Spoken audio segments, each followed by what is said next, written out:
आज मैं तुमसे कोई साधारण बात नहीं करने आया हूँ। आज मैं उस शत्रु की बात करने आया हूँ जो किताब खोलते ही तुम्हारी आंखों पर हमला कर देता है, जो तुम्हारे सपनों को लोरी सुनाता है, जो तुम्हारे उज्जवल भविष्य को तकिए में सुला देता है। उस शत्रु का नाम है पढ़ते समय आने वाली नींद। हाँ बच्चों, यही नींद तुम्हें गरीब रखती है, कमजोर बनाती है, दूसरों का नौकर बनाती है। और यही नींद अगर तुमने जीत ली तो समझ लेना जीवन की आधी जंग तुम जीत चुके हो। नींद कोई बीमारी नहीं, चेतावनी है। ध्यान से सुनना, पढ़ते समय नींद आना कोई बीमारी नहीं है। ये शरीर का नहीं, आत्मा का संदेश है। ये संकेत है कि मन पढ़ाई में नहीं है, लक्ष्य धुंधला है, जीवन का दर्द अभी महसूस नहीं हुआ। जिस दिन जीवन की आग भीतर जलेगी उस दिन आंखों में नींद नहीं, चिंगारी होगी। आज जो बच्चा किताब खोलते ही जम्हाई लेता है, कल वही बच्चा जिंदगी खोलते ही पछताता है। मैं पूछता हूँ तुमसे, क्या कभी भूखे पेट नींद आती है? क्या कभी रिजल्ट खराब आने से पहले नींद आती है? क्या कभी अपमान के बाद चैन की नींद आती है? नहीं बच्चों, क्योंकि जहाँ दर्द होता है वहाँ नींद नहीं आती। असली कारण पढ़ाई नहीं, उद्देश्य की कमी। बच्चों, तुम कहते हो महाराज जी पढ़ते ही नींद आ जाती है। मैं कहता हूँ तुम पढ़ नहीं रहे, समय काट रहे हो। पढ़ाई तब नींद लाती है जब तुम सिर्फ नंबर के लिए पढ़ते हो, जबरदस्ती किताब उठाते हो, माँ बाप के डर से पढ़ते हो। लेकिन सुनो, जिस दिन तुम पढ़ाई को भाग्य बदलने का हथियार बना लोगे उस दिन नींद भाग खड़ी होगी। जिस दिन तुम्हें समझ आ जाएगा कि आज नहीं पढ़ा तो कल मजदूरी करनी पड़ेगी, उस दिन किताब खुलते ही आंखें खुल जाएंगी। मोबाइल ही नींद का दलाल।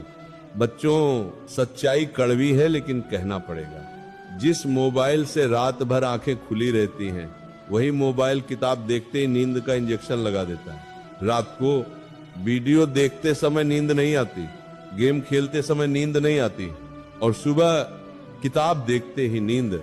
क्यों? क्योंकि मोबाइल ने तुम्हारे मस्तिष्क को आसान सुख का आदी बना दिया है। पढ़ाई कठिन है और कमजोर मन कठिन रास्ते से भागता है। बच्चों, याद रखना, जो आज मोबाइल का गुलाम है वह कल हालात का गुलाम बनेगा। नींद ही गरीबी का गहरा रिश्ता है। मैं बहुत गांव देख चुका हूँ, बहुत झोपड़ियां देखी हैं।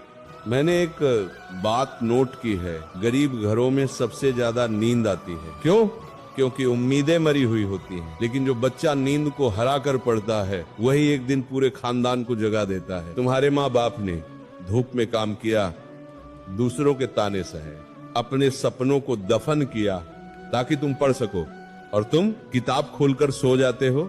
बच्चों, ये नींद नहीं है, ये पाप की नींद है। नींद भगाने का पहला मंत्र है डर पैदा करो। बच्चों, जिस छात्र के भीतर डर नहीं वह पढ़ नहीं सकता। डर पैदा करो। अगर नहीं पढ़ा तो क्या होगा? अगर फेल हो गया तो? अगर बेरोजगार रहा तो? हर दिन खुद से पूछो, अगर आज मेरा भविष्य कोर्ट में पेश हो जाए तो मैं क्या जवाब दूंगा? डर से भागो मत, डर को हथियार बनो।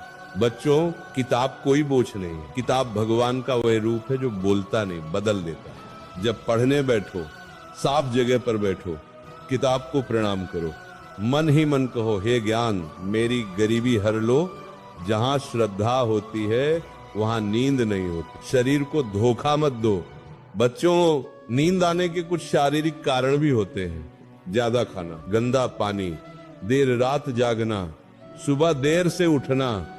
जो छात्र ब्रह्म मुहूर्त में पढ़ता है उसकी आंखों में नींद नहीं, तेज होता है। याद रखना, जो सूरज से पहले जागता है वही किस्मत से पहले जाग जाता है। नींद से बात करो। हाँ बच्चों, नींद से बात करो।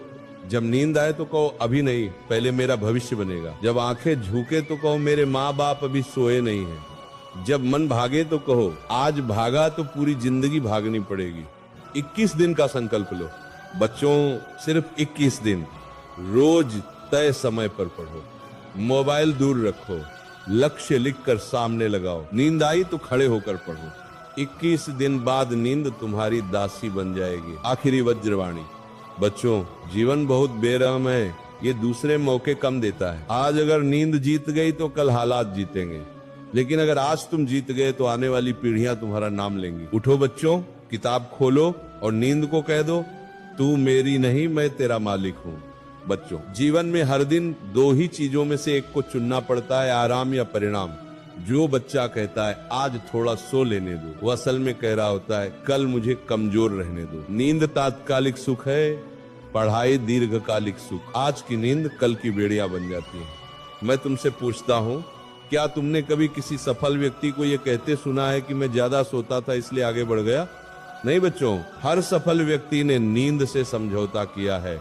बच्चों, जब पढ़ते समय नींद आती है तब दो आवाजें आती हैं। शरीर कहता है सो जा, आत्मा कहती है थोड़ा और पढ़ ले। जो बच्चा आत्मा की सुन लेता है वही इतिहास लिखता है।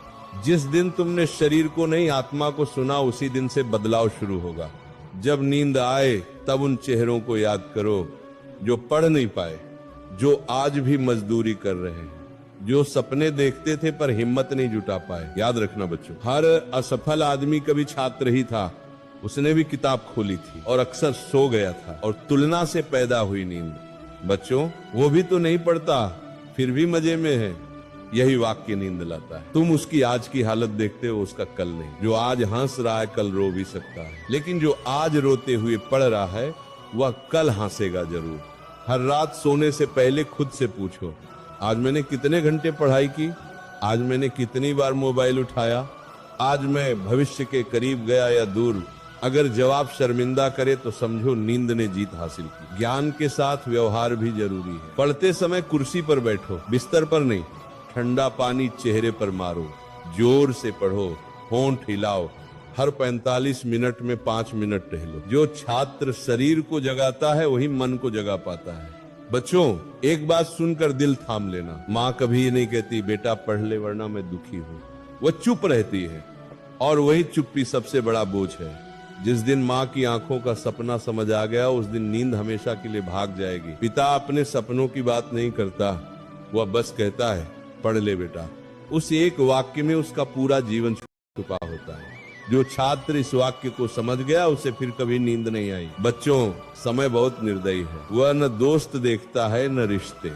जो आज समय पर नहीं जागा वह कल जिंदगी भर जागता रहेगा। याद रखना, समय को सुलाने वाला खुद जिंदगी में सोता रह जाता है। बच्चों, आज आखिरी बार खुद से वादा करो, मैं पढ़ते समय नींद को हरा दूंगा। मैं बहानों से नहीं, मेहनत से चलूंगा। मैं अपने माँ बाप के सपनों को जिंदा रखूंगा। अगर ये वादा सच्चा है तो नींद तुम्हें कभी हरा नहीं पाएगी। उठो बच्चों, आज नहीं तो कभी नहीं, नींद को नहीं।